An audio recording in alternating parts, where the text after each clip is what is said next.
கிறிஸ்துவிலே மிகவும் பிரியமானவர்களே, 6/1/2026 இவங்களை சந்திப்பதில் மகிழ்ச்சி அடைகிறேன். வாருங்கள், ஒரு நிமிடம் நாம் ஜெபிப்போம். அன்பு தகப்பனே, இன்றைக்கு என்னுடைய பாதுகாப்புக்காக ஜெபிக்கும்படி என் தேவனுடைய சமூகத்தில் வருகிறேன். என் தேவனுடைய நிறைவானது இவருடைய வாழ்க்கையில் இருப்பதாக, அற்புதத்தினால் இவருடைய வாழ்க்கையை நடத்துங்கப்பா. செல்லக்கூடிய இடத்துலலாம் தெய்வீக சமாதானம், சந்தோஷம், விடுதலை உண்டாகட்டும். இயேசு கிறிஸ்துடைய கரம் இவரை ஆசீர்வதிக்கட்டும்ப்பா. இயேசு கிறிஸ்து சிந்தின பரிசுத்த ரத்தத்தை இவர் மீது, ஒரு குடும்பத்தின் மீது, ஒரு செய்கிற சகல காரியத்தின் மீது பூசுகிறேன். ஆகவே இந்த நாள் முழுவதும் மகிமையின் ஆசீர்வாதம் இவரோடு இருந்து செயல்படுவதாக உடைய நிறைவானது இவருடைய வாழ்க்கையில் இருக்கட்டும். தகப்பனே, ஆசீர்வதிங்க. ஏசாயா 54:15 படி, எவர்கள் உனக்கு விரோதமாய் கூடினார்களோ அவர்கள் உன் பட்சத்தில் வருவார்கள் என்று சொல்லி எழுதப்பட்டக்கூடிய வார்த்தையின்படி சகல ஆபத்திலிருந்து மீட்ட ஆண்டவரே, சமாதானத்தையும் சந்தோஷத்தையும் இவருடைய வாழ்க்கையில் நீர் தரப்போவதற்காக நன்றி.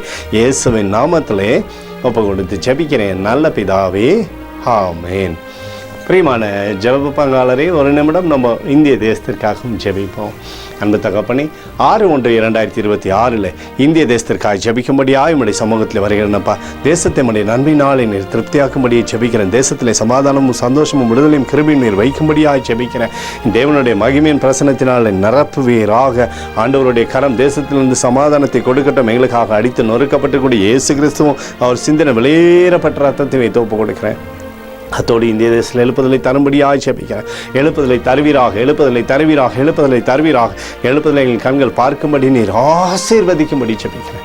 நேற்றும் இன்றும் என்று மாறாதவராகி இயேசுவின் நாமத்திலே ஒப்பு கொண்டு ஜெபிக்கிறேன் நல்ல பிதாவே, ஆமென். பிரியமான ஜெப பங்காளரே, ஆண்டவர் நம்மளுடைய ஜெபத்தை கேட்டிருக்கிறார். இந்த நாள் முழுதும் கர்த்தராகிய இயேசு கிறிஸ்துக்குள் நீங்கள் வளரும்படி உங்களை வாழ்த்தி ஆசீர்வதிக்கிறேன்.